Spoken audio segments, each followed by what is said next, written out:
Welcome everyone to this IGP event on how the UK can escape its tax trap. I'm delighted that you have joined us today.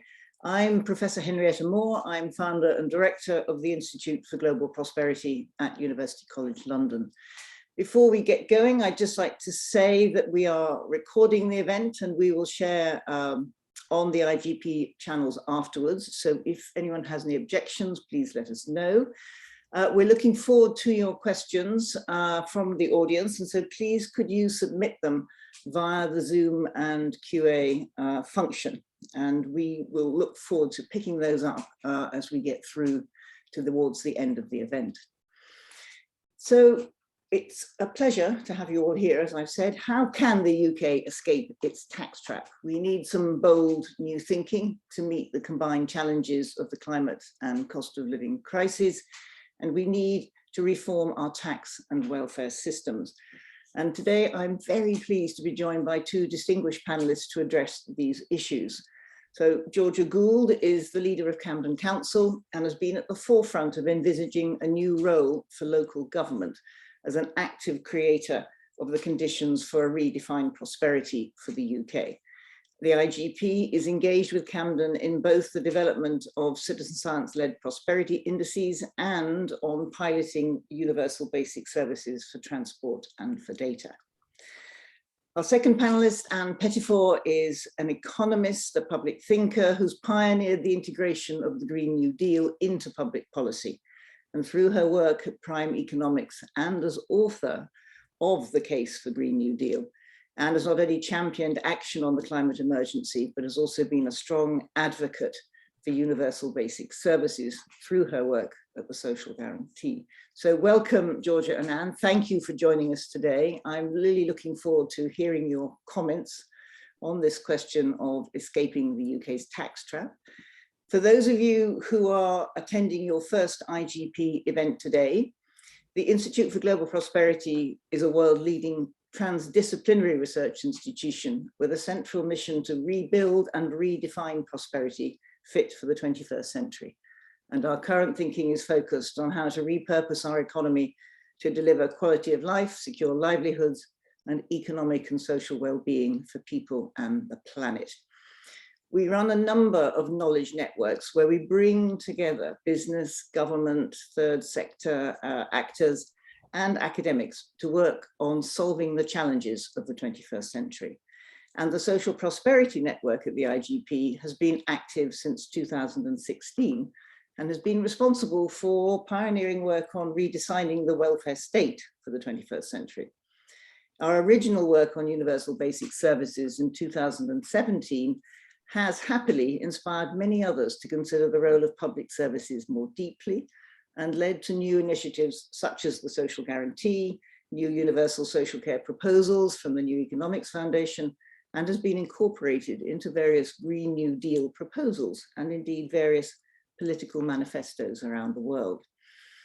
During COVID, the importance of a network of integrated, supportive, and capacity-enhancing public services took on even greater meaning for many as communities responded to the food needs of isolating families and the digital connectivity needs of children after the schools were closed. And suddenly, the notion that digital connectivity might be a universal basic service seemed like obviously a good idea. And now the government's levelling up agenda highlights once again the importance of local prosperity, of what people living in any particular place decide is the best way to improve their quality of life. And this for us has shone a bit of a light on the intersection between the IGP's work on measuring prosperity through the prosperity indices and our work on universal basic services. And it's those things that come together, I think, that help us think about the priorities for public services improvement and how we might measure whether those are delivering on what's important for citizens in the UK. But the IGP has always been keenly aware that while a prosperity index tells you what to spend money on, and universal basic services tells you how best to spend that money, there is still a question of where the money comes from. And that's what we're discussing today. What's interesting about this discussion is, of course, that it's not just a UK discussion. It's a much, much broader discussion. And at the moment, we're working with the T7, which is underpinning Germany's G7 presidency, and indeed driving forward into the relationship between the G7 and the G20. And right at the top of that list is a set of concerns about more universal social protections, a new basket of public services for the 21st century. But all countries are facing this kind of tax trap that we're talking about today. The pressure to invest in more universal social protection, to develop data citizenship, to protect democracy, and to invest in transitioning to live within the planet's boundaries. And of course, this has been given even more urgent emphasis by Russia's unprovoked attack on Ukraine. So everyone is feeling this kind of pressure. It's actually a very pressing issue for many countries, and we'll be talking about that, I'm sure, in the questions. And the great danger is that instead of investing to protect ourselves in the future, governments will be forced to respond to this cost of living crisis and possibly increase spending on defense with an out-of-date 20th century tax and welfare system that cannot adapt to the challenges. So as we know, one example is the meager response of the UK government to try and address rising energy costs that of course predated Russia's attack on Ukraine. That's going to cost what has been done about the same as the Climate Change Committee's estimate of the average annual expenditure needed for investment to reach the UK's legally binding net zero by 2050. So we're spending money to compensate without a single penny at the moment going into investment. Or we can look at the national insurance rise that's penciled in for next month. That's supposed to fix the UK's social care crisis. But there's little evidence that it will do that, and it's been roundly criticised as taxing ordinary working people at just the moment when the cost of living is about to go through the roof. It seems clear that without reform of how we raise revenues, it is almost impossible for governments to use the current tax system to address the challenges we face. And addressing the climate emergency is going to require behaviour change from all of us. But that behaviour change is only going to materialise if we are able to protect people, especially those with the least resources, from the inevitable costs of making the transition. Now, Nigel Farage is back on the scene, and he says he wants to start a campaign for a referendum on net zero. Now, apart from the King Canute obvious insanity of trying to vote against the weather, this highlights exactly the danger we face. If we're unable to provide a way through the transition without throwing vast swathes of the population into a eat or heat destitution, we'll not get the behaviour changes we need. Which brings me then to the IGP report we're going to discuss today.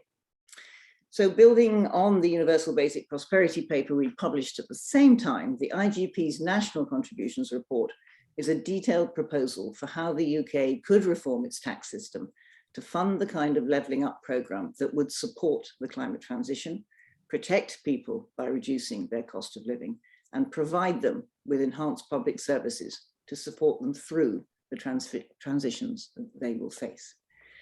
If you haven't read it yet, the National Contributions Report is available at seriouslydifferent.com. Just click on data from the homepage and you'll go straight there.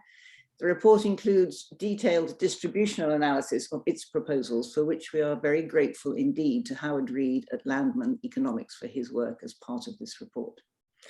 So I'm now going to ask Andrew Percy to give you an introduction to some of the key points in the National Contributions Report, and then we're going to return to our guests to discuss what the barriers and possibilities are for this basket of issues around serious tax reform. As I said earlier, we want to take questions from all of you in the audience, so please put your questions in the chat and we'll try to answer them as many of them as possible. Andrew Percy co-chairs the IGP's Social Prosperity Network, and he is the lead author of the National Contributions Report. So Andrew, can I hand the floor to you, please? Yes, thank you very much, Henrietta. Hopefully you can hear me, and I'm going to share some slides through this bit. So tell me you can see the slide that is showing, I think. Yep, that's fine. That's all there, Andrew. Thank you. Okay. So I know what's going to interest people most is the results of the reforms that we're proposing, but I will take some time to go through the background of how we got to these reforms. And look forward to questions later. And I echo Henrietta's thanks to Howard Reed for his work on this report. His models and technical assistance were essential in working out who has been affected in what ways by what we're proposing. So the first point I want to make is that these are not just reforms, some way of tinkering with the tax system to get more money. These are not a proposal for one-off taxes, for windfall taxes, or even wealth taxes per se. What we're interested here in is a new settlement for the UK that will get us through the 2020s, the 2030s and beyond. And the reforms we propose in this report are based on an analysis of advanced economy development over the last 100 years. As Henrietta was saying, that's in the Universal Basic Prosperity paper released at the same time, and are carefully developed to build the conditions that will create a more productive society where more people are contributing their skills and abilities, which then allows us to adapt as smoothly as possible to climate change. The design of the national contribution system, we're calling a PROFI design, which basically means that progressive rates on flat incomes. It's a single tax applied equally to all forms of income.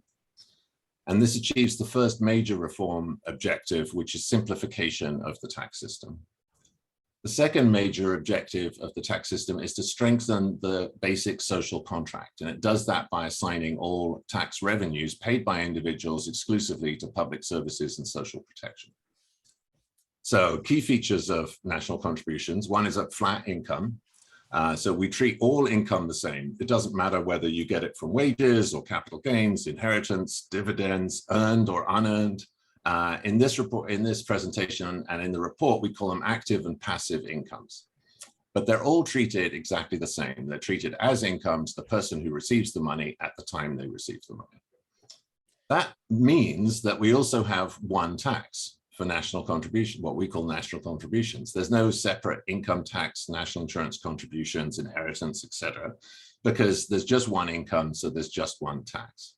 So at the risk of putting thousands of lawyers and accountants out of business, this dramatically simplifies the tax system and puts an end to the advantage that can be gained by those who can afford to hire professionals to manage their taxes.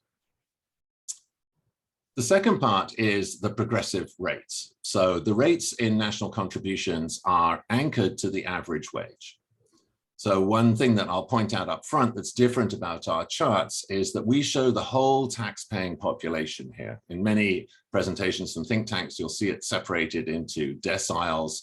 Quite often it's only by household, but we look at individuals and it goes from the left-hand side where people are earning a few £100s a year to those on the right-hand side who are earning hundreds of thousands.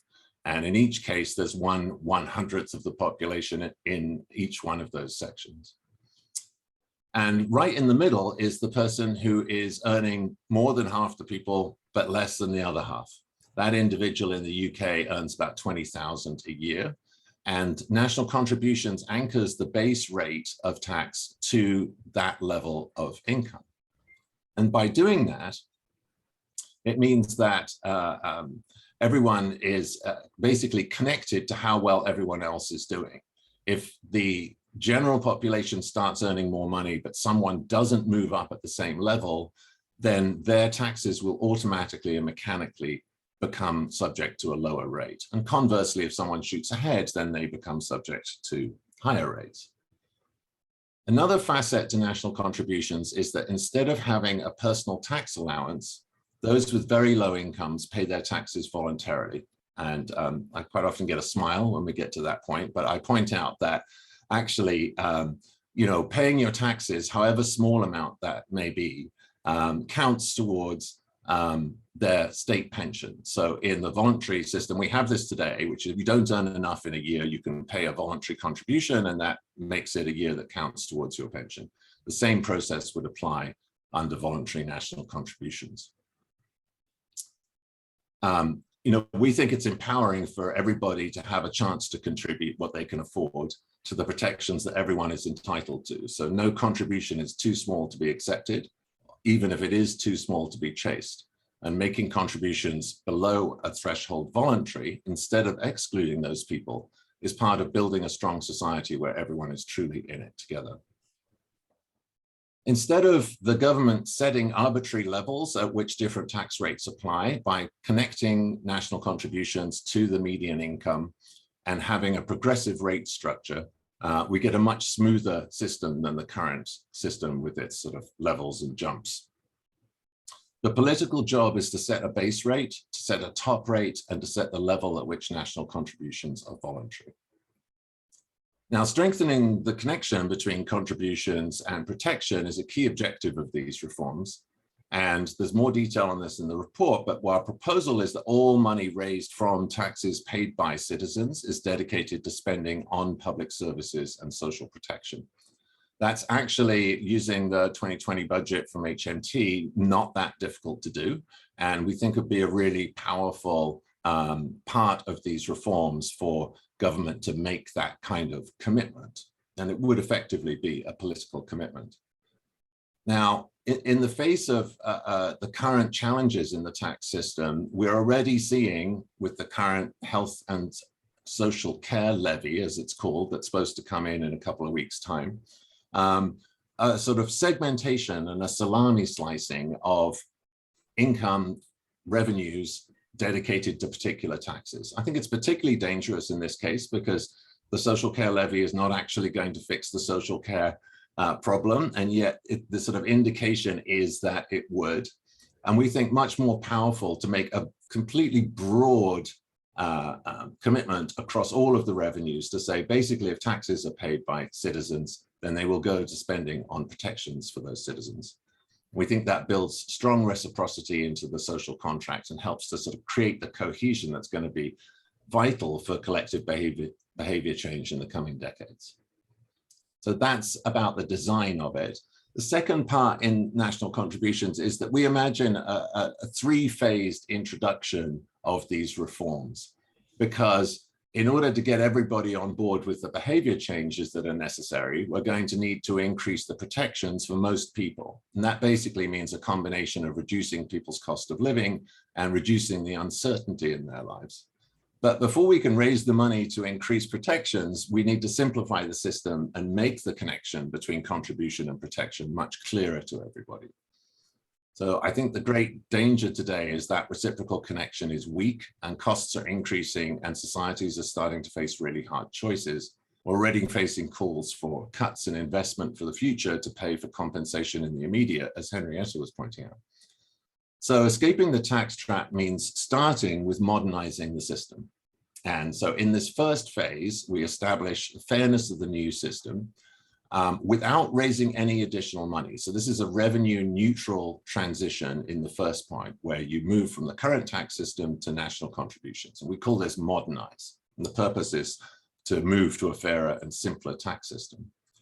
The benefits of a simpler tax system that's easier to understand are widely recognized. The UK government established an Office of Tax Simplification in 2016. The OTS has made many recommendations in a series of reports, none of which have been picked up yet by government, but which we have picked up and are included in various aspects of our proposed reforms, including the merging of income tax and national insurance. The OTS lists the benefits of tax simplification in their 2021 report as improving public confidence because people understand where their money's going, boosting compliance, so it's easier for taxpayers to comply and for the HMRC to police it, and empowering people to make the right decisions for their circumstances through better understanding of the consequences of their interaction with the tax system, and minimizing the distortions to their choices, both at business and a family level. So what does modernize look like? Here's basically the major results. And by the way, all of our modeling in this report compares with an assumption that the government will go ahead with the national insurance rise that they said they would starting in April. So the base rate is 3% lower than today. The top rate is lower than today. And anyone earning minimum wage on a full-time job would be below the voluntary contribution level. So that would include, for instance, most people working in social care. Everybody who only makes their incomes from wages has lower taxes. Now, the dotted line shows the current average tax rates, including passive incomes. So where that drops into the purple shaded area, somewhere around the 88th percentile, those people are paying higher taxes with national contributions than the current system. I will say one other thing is that in all of the budgeting that we've done in this report, we have not expected any income from voluntary contributions. So we've not made any kind of assessment that 20% of them will pay or whatever. We've assumed that there are no voluntary contributions when working out how much money this system would raise. So this shows some example jobs mapped onto that same income scale, and we'll give you some perspective on where different people lie relative to all taxpayers. This chart shows the effects on those example jobs if they only have wages from income. Their only income is from wages. 88% of people, including their passive incomes, would have lower taxes.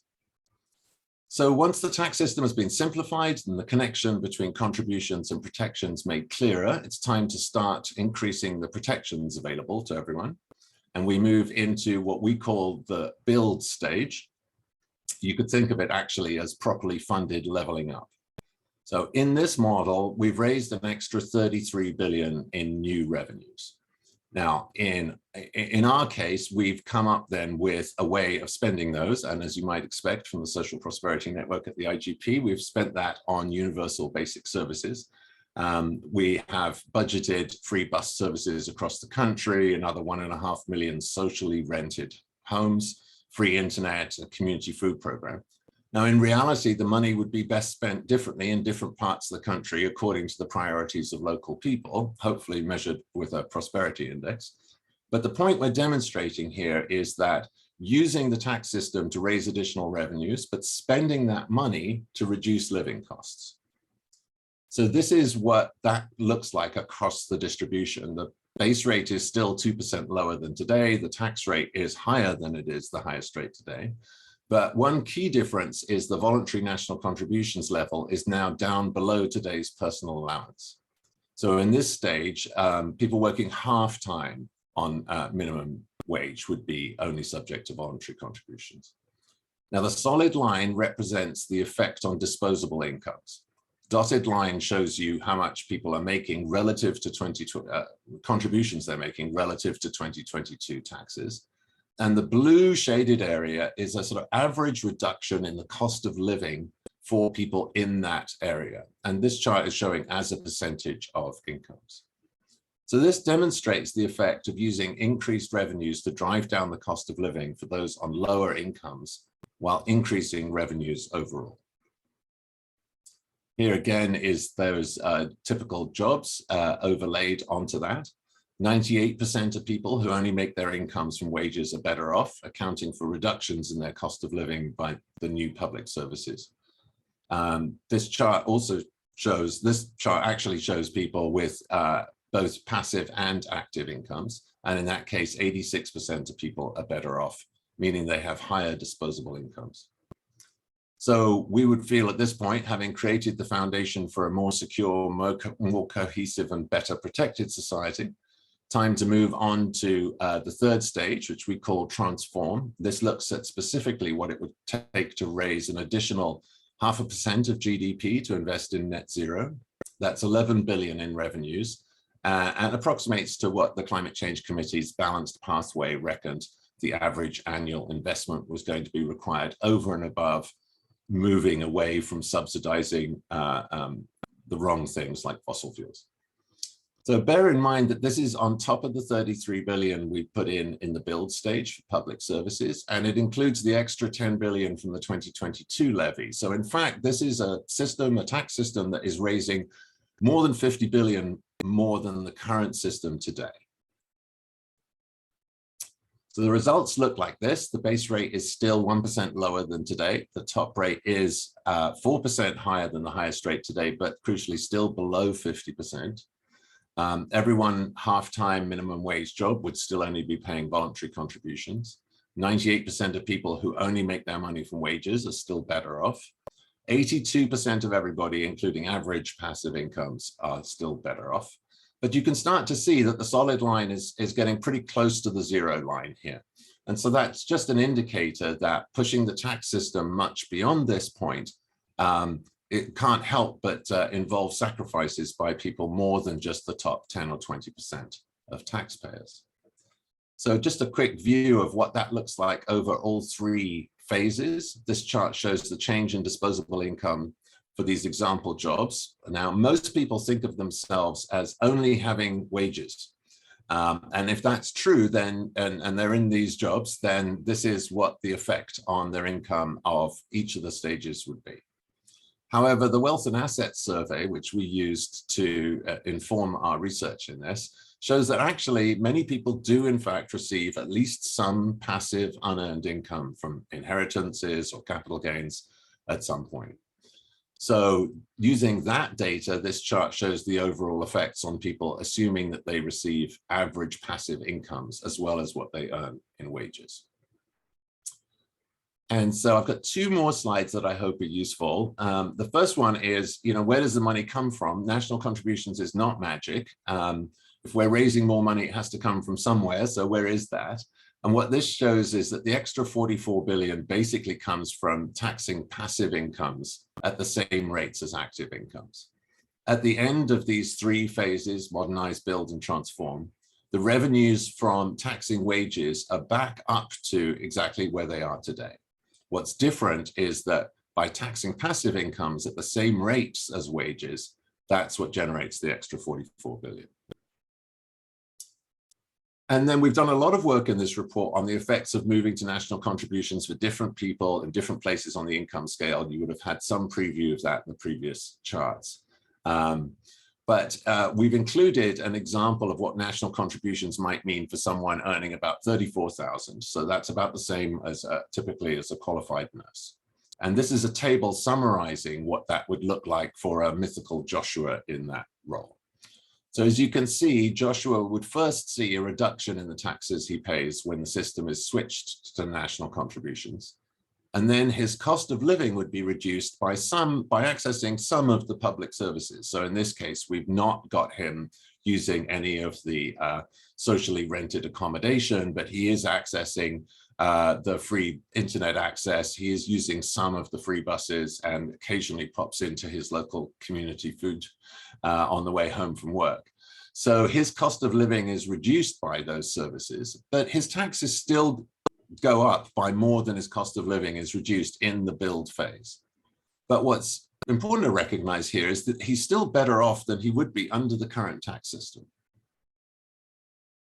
So the public services have helped to stabilize his life and protect him from uncertainties. And then we go on to the net zero transition. He's still better off than he would be under the current system, even though he's paying more taxes than he did under build. So as it is, next month with the current tax system, Joshua will actually be worse off with a depleted public estate, great uncertainty, and no funding for net zero.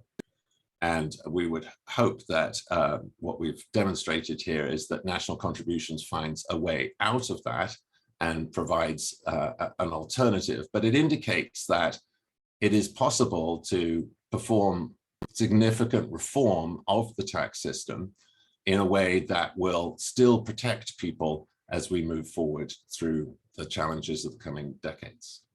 So that's it for me on that presentation. I will hand it back to Henrietta now for the panel discussion.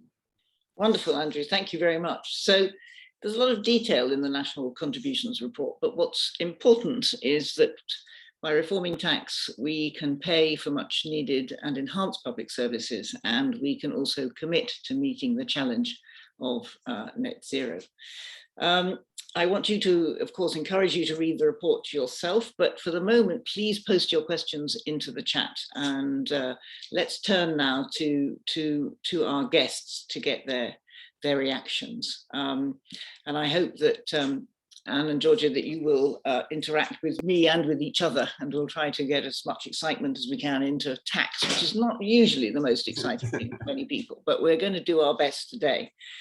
So, Georgia, let me turn first of all to you and how the current challenges are playing out at the local level in Camden, because of course you have to fund enhanced public services, there's a squeeze on public services, and you have a commitment, of course, to moving towards net zero and to improving the environment for all residents. So what are the kind of barriers and challenges that you're facing at the moment? Yeah, well, I mean, I'm so excited listening to the presentation, because that is, I mean, it just feels like a world that could make so much possible that has been incredibly difficult. And I got elected as a councillor in 2010, and the 12 years that I've been in local government have been 12 years of constant pressures and cuts. The amount we have to spend on each resident in Camden is a third of what it was in 2010, which is an extraordinary decrease. And that is on top of the real pressures we've seen during the pandemic. So local government has stepped up in all sorts of ways to support people, but we've also seen people struggling to pay their rent, to pay their council tax. So the kind of hit to our finances has been large. So we've been left with this long-term kind of decrease in our funding, and also a gap from the pandemic. And I think that the story of local government, not just in Camden, but across the country, has been, I think, quite an extraordinary effort to ensure that kind of third of funding we see has not been a third of services. And by investing in prevention, by taking an outcomes approach to budgeting, by working differently with our communities, we've managed to preserve and protect some really important public services, be that libraries or youth centres or funds to support vulnerable residents. But I would say that those systems are creaking. They very much rely on the kind of extraordinary dedication of public servants and community organisations. And I don't think there are any more easy cuts to make, if there ever were. And we will start to see, you know, in the next round, Camden, we're projecting a 30 million gap in our budget over the next 3 years. And I think we will start to see some really difficult, even more difficult decisions as we move forward. And this is in a context where I think we're seeing a mental health and poverty crisis, which is as serious as the pandemic. You know, every time I talk to residents now, you're hearing people who were just about getting by, who've been pushed into crisis, whether it's the reduction in universal credit or just the extra pressure on their bills. You know, they genuinely are choosing between feeding their children and heating their homes, and it's widespread. We have over 10,000 residents who are real fuel poverty, and that's before this latest crisis. So I think that you know, when you go to that wider question of net zero, it's difficult for people who are desperate to think about the climate crisis, because they're thinking about their day-to-day cost of living crisis. But also in funding terms, one of the biggest things we could do to meet our ambitions is to decarbonise our buildings. Yeah. And we think it would cost Camden 700 million to retrofit all of our buildings. We did a report across the 12 core cities in London, and the figure is 200 billion to retrofit and decarbonise buildings in those cities. So big numbers. And we've heard at COP, you know, it's the finance COP and there's money available, but we are not seeing that money go into projects on the ground. So I think that, you know, there's a huge barrier around finance, and the public sector being asked to take the risk and the private sector not willing to experiment on new models. And I think that because of the real pressures people seeing on their day-to-day lives, that they're struggling to engage in a conversation about the climate crisis. But I do think with, you know, some of the things we're talking about today, that could change. It's a failure of policy, not that it's impossible, but I know we'll come on to talk about that in more detail. Yes, that's right. It is, I think, a failure of policy, and it is possible. So that's one of the positive things that will carry through into this conversation. Let me turn for a minute then to Anne. So Anne, you were very kindly one of the reviewers of the Universal Basic Prosperity paper that inspired the design for these tax reforms in the National Contributions Report. So thank you very much for that. We deeply appreciate it. But you know, how does what you've read and what Andrew has presented today fit in with your analysis of what the challenges are for getting countries like the UK into a place where they can seriously address the climate transition? And do you think that this kind of tax reform is both necessary and also likely to bring the kinds of results we'd like to see? Absolutely. Oh dear. Am I? You're live. You're live. Yes. I'm live. Always a panic. Mm. Thank you very much. And thank you to Andrew for that presentation. Thank you, Henrietta, but also to Andrew. I think the nation is going to have to thank you for taking the trouble of reconceptualizing our taxation system and redesigning it. These are ideas which I think, as Andrew said, are easily conveyed to the public and easily understood and will become popular very quickly. We just need a few high-powered advocates in government, basically. But I do think the nation owes you a debt, because this is wonderful, fresh and innovative thinking. So I'm a macroeconomist and hopeless at the kind of modeling that was done for this paper, which looked very good to me. And, you know, I take the view that the real problem rests not so much with the taxation system, but with, for example, looking at what Andrew was showing us, the level of incomes. Yeah. You know, there are so many people doing really valuable work, in particular in the care sector, for practically no money at all. So low paid that we're advocating they shouldn't have to pay taxes. Yeah. And that, for me, is a problem. For me, the best way of raising tax revenues is to increase the number of people employed. And for me, this is going to be a really important issue as we face the climate crisis, because it's the number of jobs that are created that generate the tax revenues. And if you shrink the number of jobs, and if you shrink the incomes of those who do happen to get work, you're going to shrink the taxation base, the tax revenue base. And governments are sort of cutting off the leg of the treasury, in a sense, by insisting on low paid, insecure, part-time work. And I, you know, just trying to get around London these days is quite hairy because of all the Deliveroo cyclists who come barging onto pavements and things. But these are people desperately running from one delivery to another delivery in order to earn the few pennies and they've got, you know, they talk about productivity. Their productivity must be intensely high in order to earn a few pennies and so on and so forth. So for me, that problem has to be addressed, and it's not addressed through taxation, because taxation is always a consequence of economic activity. And I'm forever having to remind my colleagues that it's not the thing that finances universal basic services.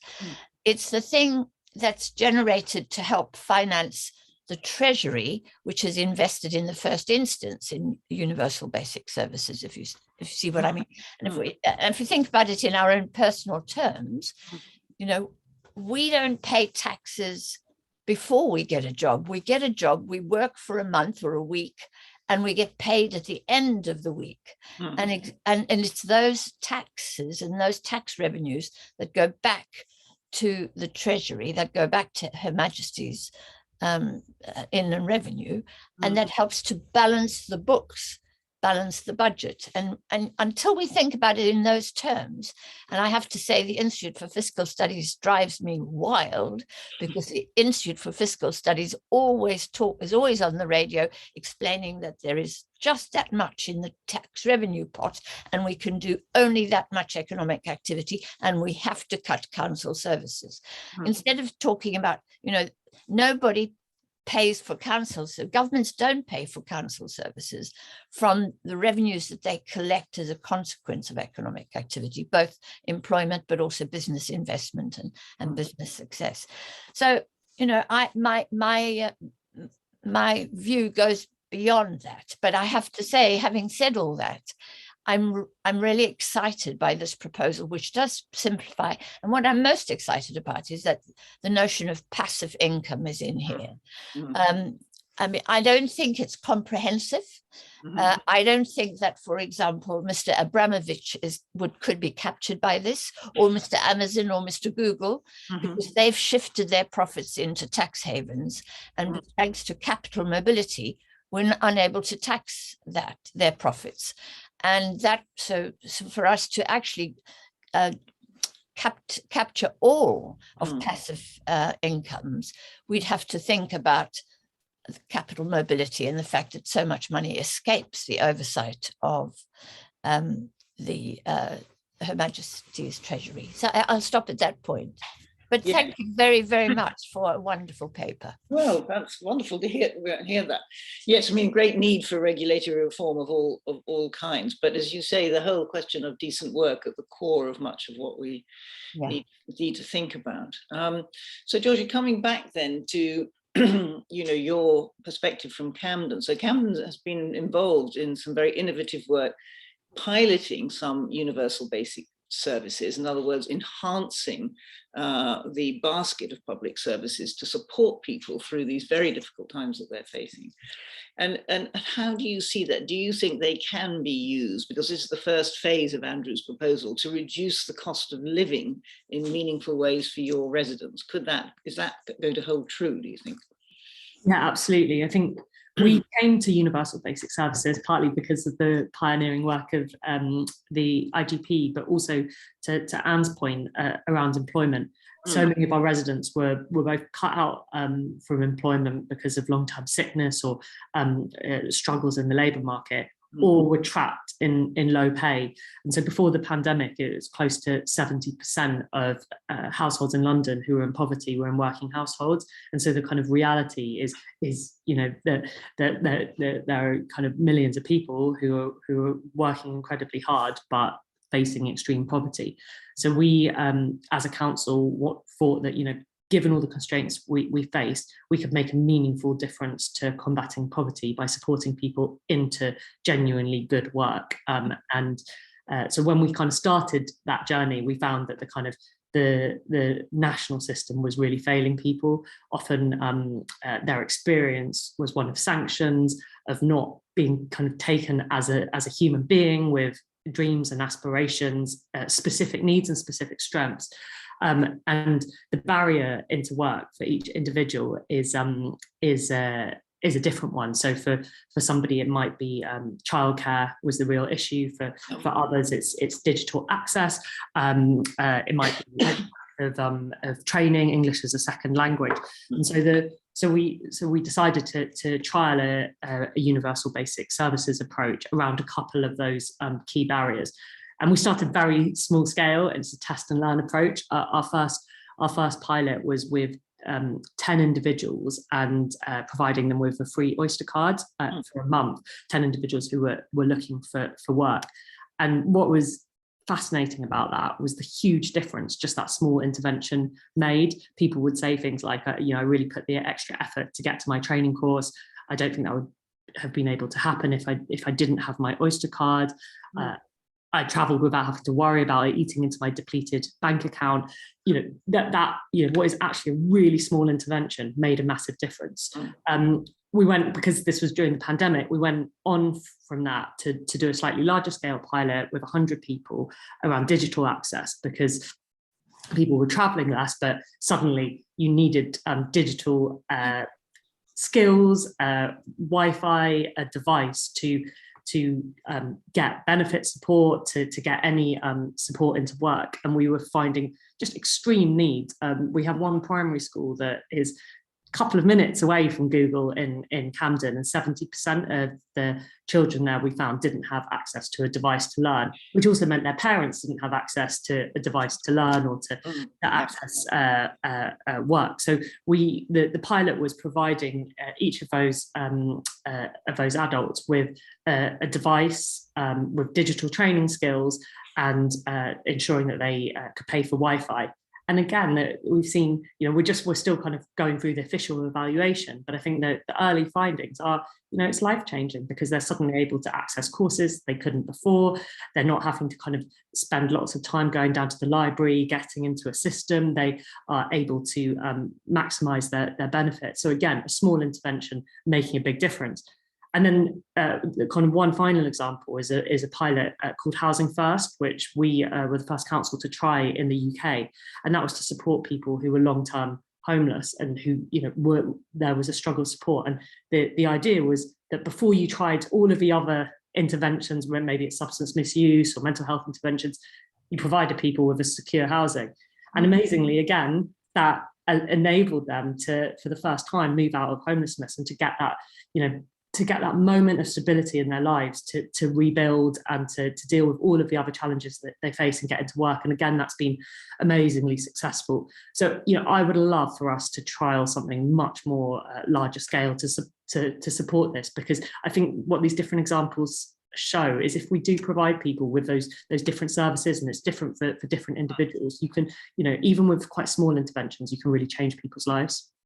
Yes. I think that's hugely important. I think what's very interesting there is Camden's commitment to a degree of critical experimentation. I think that's been very important, and I think that is about political will, and I think so we see the benefits of that. In other words, of thinking about things differently, and then doing something different as a result of that. So I think.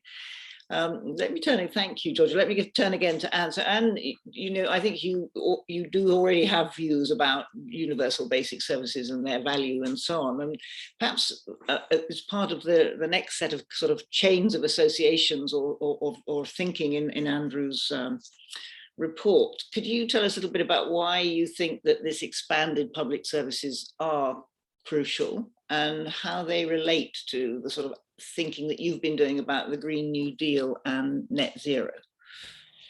Thank you so much, Henry. Yes. Well, for me, a green economy, a more sustainable, a livable ecosystem is going to require us to emit far less in the way of carbon dioxide. So we're going to have to, in my view, restructure the economy to expand those sectors of the economy which are roughly defined as the services sector. Those are that sector is going to have to, in my view, become more important, and by that I mean services like care for young people, care for children, little ones, care for young people, education, music, education in terms of music, the arts, all of that, care for the elderly. And what I think we're going to have to do is make that a much bigger part of the economy, make manufacturing a smaller part of the economy, make that much bigger part of it, and upskill people in those sectors. Now, the Green New Deal is based on what Roosevelt and Roosevelt's administration achieved in the 1930s. It was far from perfect. It was fairly sexist administration, and it was also racist in many respects. But what Roosevelt did was to focus on areas of activity, like, for example, the restoration of good soil on land that had been eroded, the planting of trees and so on, but also invested enormous amounts of money in the arts.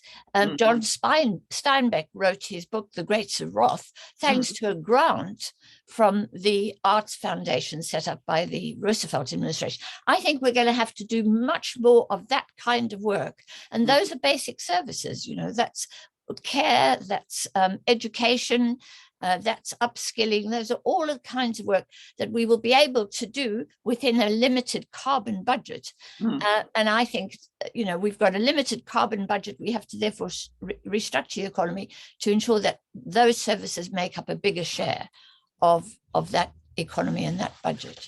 Yes. And that's very interesting, of course, because quite often people are, in part of the discussion of these matters, are simply saying, well, we will invent some kind of new technology, which will mean that we can carry on growing and not have to change anything. No, exactly. That's absolutely crucial. Yeah. I know, that's crucial.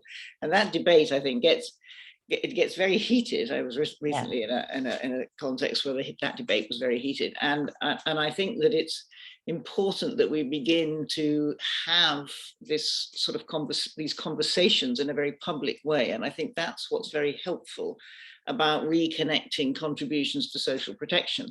That is, it allows broad, groups of people to become part of a discussion about how we use the wealth we create. And I think that's hugely important. But one aspect of that, Georgia, coming back to you for a second, is that there are, when the welfare state was set up, there was a very specific kind of labour market. There was a very specific kind of the kind of family, right? So the nature of work has changed dramatically. The nature of the family has changed dramatically. That all those kinds of challenges have moved on quite a bit. So how do you see the role of local government evolving in the coming decade? I mean, we've got the Levelling Up white paper now, which talks about local leadership in place. So I think that's a clear expectation that you and your colleagues will have to come up with the answer. So I think, what do you think needs to happen? And do you need more? What kind of control do you need over taxes and revenues, do you think, at the local level, for example? I mean, that's a very big question, but just a short sort of thought on it. Yeah, I mean, I think the story of the last couple of years has been the story of kind of local leadership and the failure of national centralized solutions. So I was yesterday speaking to Afghan evacuees who have been, hundreds of them, in hotels in Camden now for months, and we as local government have offered housing, but there's this centralised scheme that just isn't working. And I'm actually at the Local Government Association with leaders from around the country, and we think that with our communities we can design solutions to support people. We saw it during the pandemic, whether it's food distribution, PPE distribution, localised solutions work better because we have the kind of convening power within our communities to bring together the private sector, the community sector, and most importantly our citizens, and that kind of direct relationship. I think the real failure of our political system is the excessive centralisation. And while the Levelling Up paper has a lot of warm words, if you've sat down to read it, it's quite long.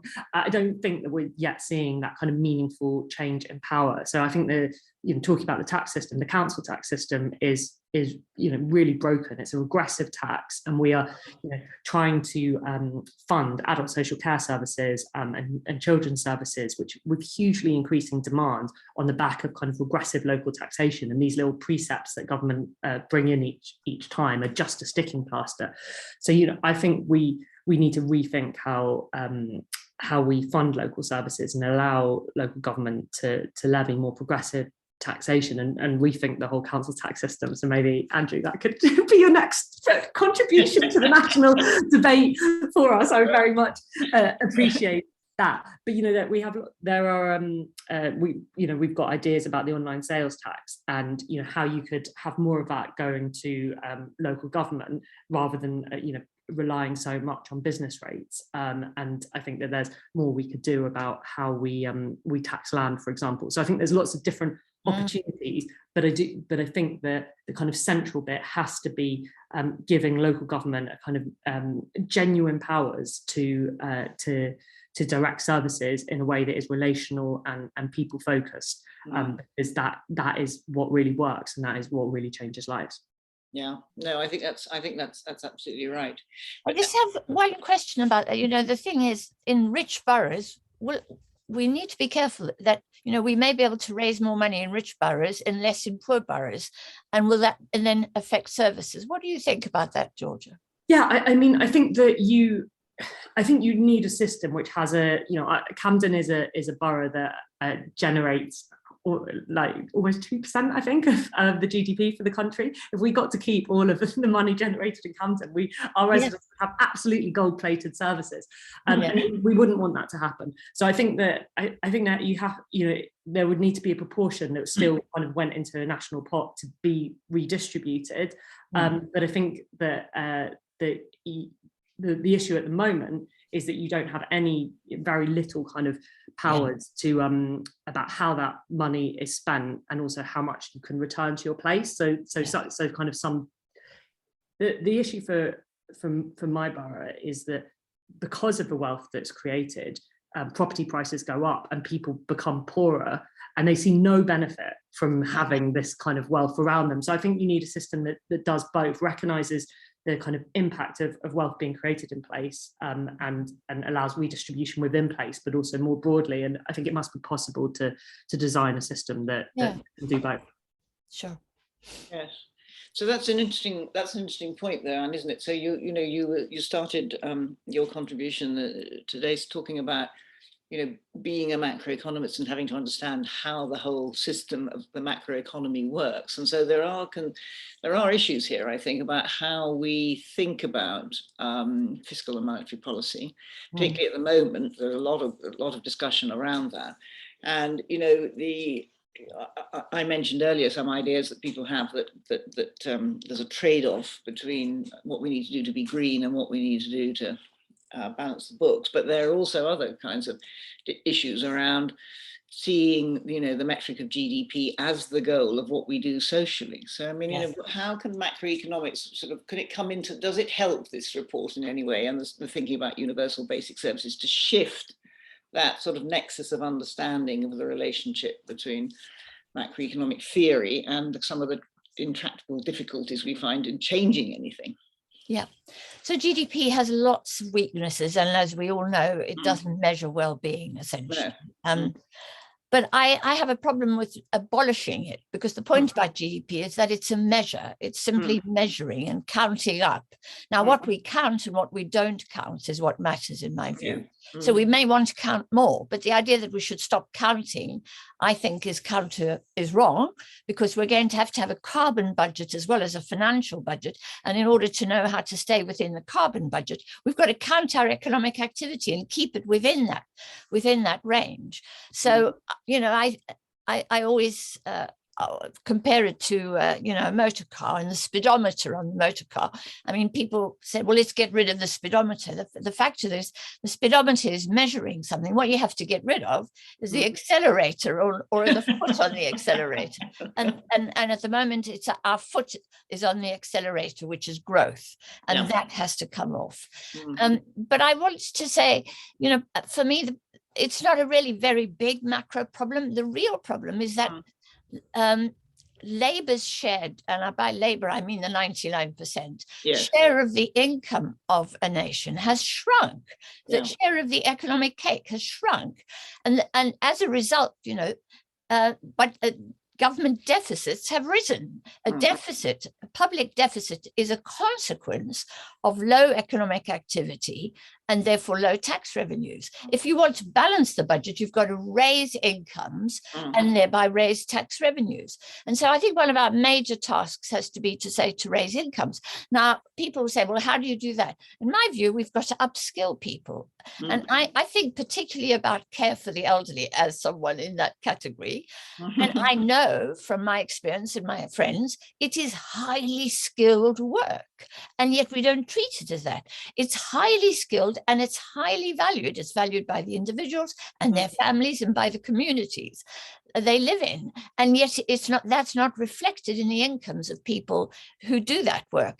And so we want a revolution, in my view, in the whole concept of care and how skilled it is. The idea is that chaps building bridges and manufacturing stuff are highly skilled and must be highly paid. And chaps playing football, by the way, have to be paid the most.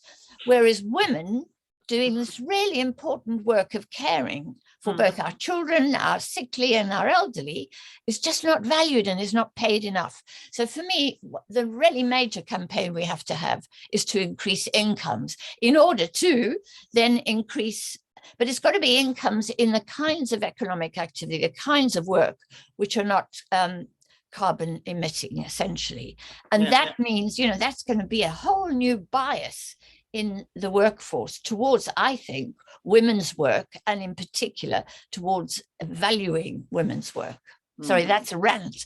That's good. No, I think it's very, very good, very good. So let me start by bringing our audience in a way, and I'm going to start, and again with you, with a couple of questions that are coming up. So we've got about 15 minutes left, so I just want to bring a couple together. So from the two, so which bear on something of what you've said. So Robert Costanza is saying, do you think we should consider taxes on depletion of natural capital, including but not limited to carbon tax, as part of the mix to be used for the regeneration of natural capital and the environment to get to net zero? And Paul Regan is asking, how do we deal with this tax haven problem? Can we close the leaky bucket? I mean, so I think those are two sort of tax type questions. So it is is Andrew in on these answers, or is it just? And I think it's you at the moment, but Andrew can come. Andrew will come in if we. Yeah, I'll chime in after you, Anne. Yes, so I'm very keen on taxing the depletion of natural capital. I'd love to see the oil and gas companies really heavily taxed. They are profiteering in the most obscene way out of this crisis at the moment. And so, yeah, definitely, I'm in favor of that. And then what do we do about this question of avoiding tax avoidance? I'm afraid, and I know it's not fashionable, and it's been so fascinating to watch this. I have been arguing for the management of capital flows across borders since my days of working on sovereign debt, where I realized how important it is to low-income countries. And, you know, many economists, you couldn't use the word capital controls without being defined as some sort of loony lefty. That's changing quite dramatically. We now know that if we want to deal with our kleptocrats and our oligarchs, we're going to have some means of managing the mobility of capital across borders. And I don't like the term capital controls because it sounds very bureaucratic and as if someone, I mean, we simply need to have we simply need our government to shift from leaving it to the market, to the invisible hand, to decide where money should go. Instead, take on responsibility for managing capital flows.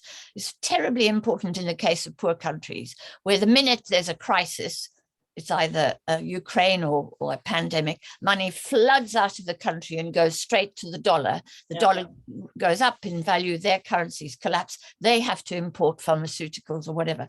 It's really very unfair to poor countries. But it's very unfair to us as well, because I pay my taxes faithfully every year. And if you're on PAYE, you cannot avoid them. But if you're Mr. Amazon or Mr. Google or Mr. Abramovich, you can just shift them across the border. And the fact that the government doesn't think it important enough to manage that process, it shows how much the government is in the pockets of those billionaires, essentially, and which has led to massive inequality. And it's also what's given us populism and the anger that led, in my view, to Brexit. People are right to be mad as hell about a system which is so unjust, you know, because they pay their taxes and they see the rich getting away. But it requires more than just increased taxation. And I'm really glad that passive income is coming to this, because, you know, incomes are what you and I earn, and the rich don't have incomes. They live off rent, essentially. They don't go to work and collect a wage at the end of the month. They collect rent. So it's really fantastic that this report includes passive income, but I think we have to go further. Yes. And a lot of this is about political will. So Georgia, if I could bring you back in, because we have a question in the chat. I'm going to link to something that we were going to ask you before from Roman Frigg, saying, you know, what are the plans to get politics to adopt these changes that we're talking about? And what do we think are the chances of this happening in the near future? Well, we did a bit of calculation for Camden, and we worked out that according to our report, if extra money raised in the build model was distributed evenly across the UK, that would mean that Camden would get an extra £136 million a year.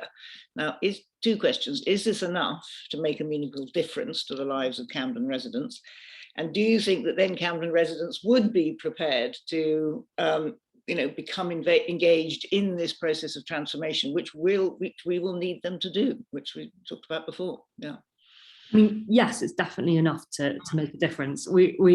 We calculated that for every adult in Camden, if we were to give them the cost of a laptop and connection per year, that's 127 million. So comes in underneath adjusted universal credit claimants, that's about 12 million. And, you know, and I think it's each according to the needs. So that, you know, you can see the scale of what you could do with that kind of investment. And I gave that figure of 700 million to retrofit our buildings. But if we use some of that investment to do that, the kind of triple policy win of creating good jobs, supporting ambitions to reduce carbon, and most importantly, addressing fuel poverty, you know, that kind of investment could be transformative, I think, in our borough. So I think, yeah, I mean, it would make a difference. What are the chances of it actually happening? I think that I think that's why we wanted to do the pilot, because sometimes you need to just start creating the change to show what is possible and bring more people together around a coalition for change. And what I would say is that, you know, as I said, I'm at the Local Government Association today, and we will come together as cross-party leaders. And actually, there's so much more agreement from local authority leaders who see the challenges. So, you know, I'm a Labour leader, but Conservative leaders are just as concerned about some of those adult social care changes. You know, I would love to see us bring together kind of regional group of local authority leaders to look at some of these long-term complex challenges, because I think together we could design a better system, because, you know, just by virtue of leading a place, you get a much better sense of you know, what the challenges are and what could make a difference. Yeah, well, we have a question in the chat from Randini, which is really about Peter Hennis's book, A Duty of Care, but the question behind it is you know, how do we get this foundational political consensus that's required for the kind of change we need? I mean, first of all, for the Green New Deal, but also for all the kinds of changes that we've been talking about. So is it enough, do you think, when you're working at the local level, to think that some understanding, a clear understanding of the relationship between contributions and social protection and reduction in living costs, all the support that's being of enhanced public services, that is the kind of thing that you as a political leader would be able to have traction with the people that you have a duty of care for? Yeah, I think, you know, I really believe in the citizens' assembly model, and it's something we've used a lot in Camden, because I think that we've ended up in quite a polarized political debate where people, you know, there's a lot of kind of strength around certain kind of issues from individuals, and we don't often have public spaces where we come together and look at trade-offs and look at the kind of the different views. And we held a few years ago a climate citizens assembly, which had a complete mix of views, people who felt that we persecuted car users and people who thought we should ban all cars, and all exist within our communities. And that was a really powerful process, because you really gave people the information, what's possible, the funding constraints, and they had that negotiation between them. And people feel differently based on their lifestyle. And we came up with some really strong consensus. And I'd like to see us investing more in those forums of kind of debate, and which allow people to look at some of those trade-offs. So I do think you need it. It's not enough for there just to be a benefit. There needs to be a process where communities are part of directing the change, which is why I really believe in the other work you're doing at the IGP and we're piloting, which is where residents are kind of setting themselves deciding what well-being means to them and how we should hold ourselves to account. Because people do you know, if they feel helpless about what's happening around them, that you know, they will, that leads to anger, and they have to be not just feel, but they have to be a part of designing solutions. And we've seen that where that happens, it makes real change. We've just launched a green bond in Camden, and you know, where people can themselves invest in and get a return on their investment, a small one, but still a return, and invest in things that make a difference in their community, things they can see that are tangible, and that, you know, is proving really popular. So I think there are, you know, but the participation is as important as the money raised, that people, you know, are actually part of building that different future. Yeah, no, I think that's right. So there's a question here, Andrew, in the chat, which I think you might have to answer, which is from Stefan Horn, about have we included thinking about taxing imputed passive income on, for example, like the Dutch income tax on the imputed return of wealth. Did we think about that? No, I don't think we did. I mean, I would have to say that you know, we are doing an analysis across kind of survey data that really comes from HMRC and wealth and assets, kind of looking at a national level. And so we were quite attached to getting it as concrete and as real as possible and being practical. Yeah. And I'm not saying it's impractical, the imputed passive income, but it wasn't something we thought of at the time. I want to address a couple of other things that have come up, and one thing that Georgia was talking about with local taxes, and I see Bob Costanza's question here about carbon taxes or natural capital depletion.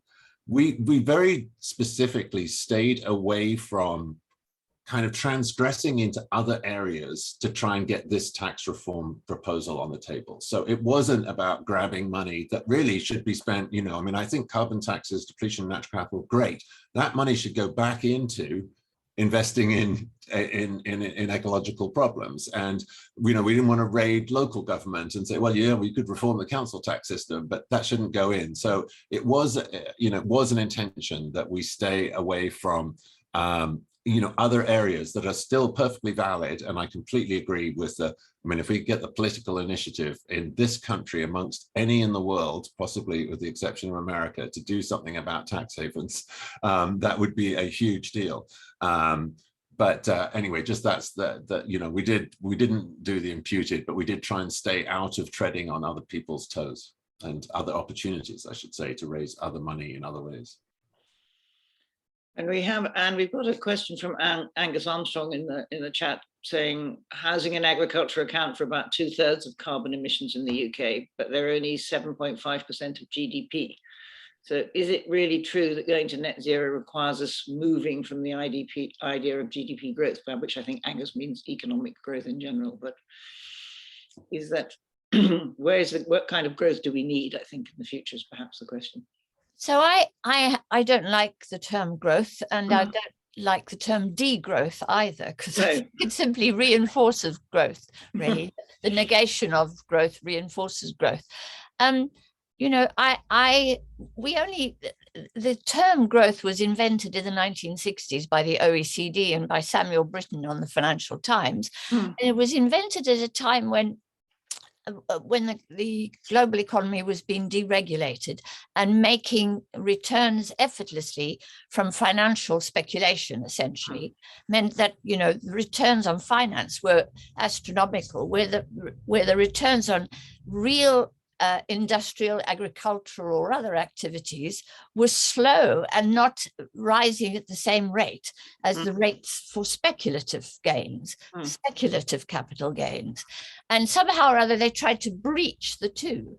And Britain was given a target of increasing GDP by 50% over a short period. I think it's 10 years, but it's a massive growth that was set, and that led naturally to inflation. And then, of course, we all got blamed for that inflation.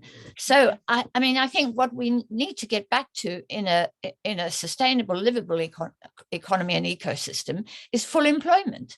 I think we're going to have to substitute carbon for labor, or labor, should I say, for carbon. And in simple terms, it means we're going to have to get on our bikes rather than always going everywhere by car. It means we're probably not going to fly as much. It means we're going to have to learn, in my view, to grow our own food, and probably to grow it with less mechanization than we have at the moment. And I know this all is not sound cheery, but to live within our carbon budgets. And by the way, I think net zero is a bit of a cop-out, because we've got to go to zero, actually, to survive as human civilization. It means we're just going to have to, and I think we're going to have to labor more. There was a time when we worked on the land and where growing food was something that was a big part of our economy. Now it's a tiny part of our economy, and we expect effectively to sit on our butts and import the food from poor countries like Kenya and use up their water tables and fly their green beans so that we have green beans on the dinner table, 365 days a year. That has to end. And so I think agriculture and the growing of food is going to become a more important part of the economy.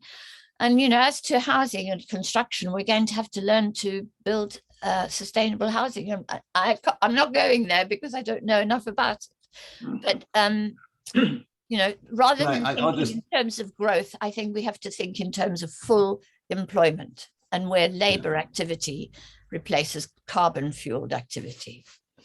You can have the last word before we just wrap. Yep. On time. Well, I was just going to chime in on what Anne was saying. I had a conversation with a chap who's done a lot of work on sustainable agriculture in the UK, and his rough off the cuff estimate was that 5 million more of us would need to become farmers in order to do it sustainably. So there's the employment trade. Right. Well, I'm going to be doing my urban agriculture in Camden. I'm just telling you, Georgia, so you know. So you'll see me there. Tilling the soil. So we need more allotments, please, at local government. We're doing a whole program of allotments on all of our estates as part of our sustainable food Fantastic. initiative. They're learning to grow them at schools. So Yeah, we're very there. You're all very welcome. Well, sadly, as always on the IGP when we're having fun, we're out of time. But it has been a terrific conversation. Thank you, Andrew, for introducing the report and the new proposal so capably. But thank you,